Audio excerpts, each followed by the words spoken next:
Hi everyone, and welcome to Matt's Minutes for the month of December 2015. Pretty exciting news. Could be good, could be bad. We don't think it's much of anything, but this week on December 16th, I believe it was, during the Federal Reserve's meeting, they actually did raise the short-term interest rate for the first time in almost a decade. That's why it's such important news, is it's not something we've done for over 7 years. And so as we kind of looked at that, the Fed has basically said in their open statements that they're targeting about a 1% increase each year for the next 3 years, so that maybe by 2019, the short-term rate would be somewhere in the neighborhood of 3.3%. Obviously, there's caveats to that, and if things change economically, I'm sure they could change course. The point is, as they start moving up, they don't want to have to come back because they were short-sighted in their decision, is what it sounds like. For investments in the stock market, short term, we don't think it actually means much. This has been widely anticipated and widely talked about for several years now. So actually acting on it and doing it, we think some of that's baked into the market. If you look at the day the announcement was made, it was a 2 o'clock meeting. By the end, the markets had turned quite positive and finished the day off quite nicely. So that's certainly a good sign. Long term, higher interest rates could hurt borrowers. For example, mortgages. So right now mortgages are at somewhat all-time lows. As short-term rates go up, mortgages for refinancing new home buyers could be slightly higher, but it's not going to be much higher than it is today. Certainly you're looking at 1 and 2 and 3 years down the road.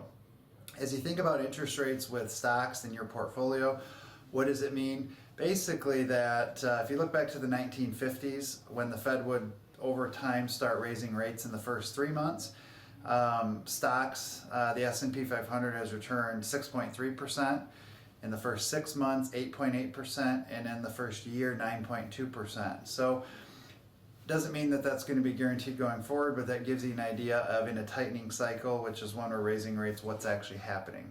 As we talk about bonds and raising rates and short duration and what do we have in your portfolio, bonds are really important, we think, long term. We don't think they always have to be part of the portfolio. But short duration, so think of a short-term CD versus a long-term CD. That's really what we're trying to get at. We want short duration with respectable yields. So in your portfolios, you may have seen the name Guggenheim. There's maybe 2 or 3 different funds that we've used to fill that out, and they each have a different niche that they fill. The high yield bond, the Guggenheim Credit, has the highest payout, therefore it tends to move up and down the most. But still a short duration, so we're not worried about the impact of rising interest rates on any of those particular holdings. I put together a chart here you can see on your screen with the Guggenheim Credit Fund, and it pays a 9 to 10% dividend annually. And what I thought was important to see was, if you look year to date, the stock is actually down. If you look at the pricing of it from January 1st to now, it's down just about 14%.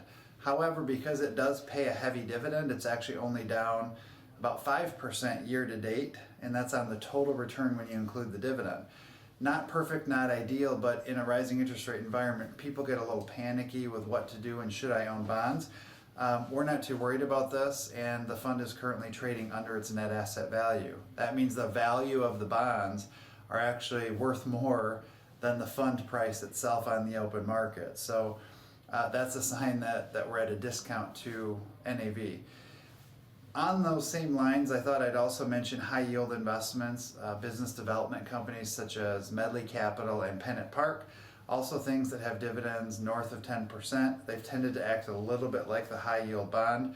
Their prices are lower, but they're still paying really attractive dividends.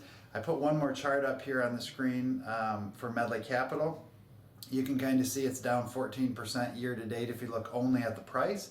It's only down 1.4% if you actually look at the dividend that it's paid in addition to that. Again, negative is not good, but it helps give you some perspective of how important those dividends are.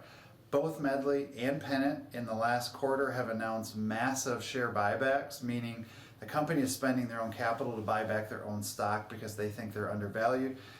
Medley authorized a $50 million share repurchase in the year of 2015. Pennant, I just read an article that they bought $2.1 million worth of their own stock at almost $18 million back on the open market. So that's a sign of confidence internally. It's a sign of their management.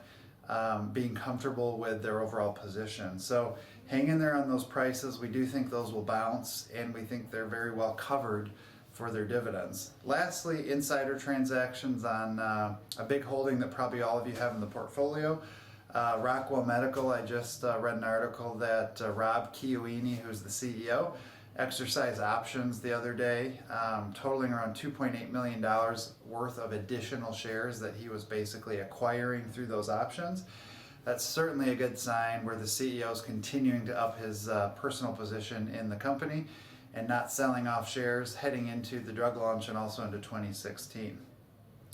Last piece I wanted to throw in here is just a reminder, we do have our move date set for our physical location of the building out to the Jackson Airport. The address is 3568 Wildwood Avenue.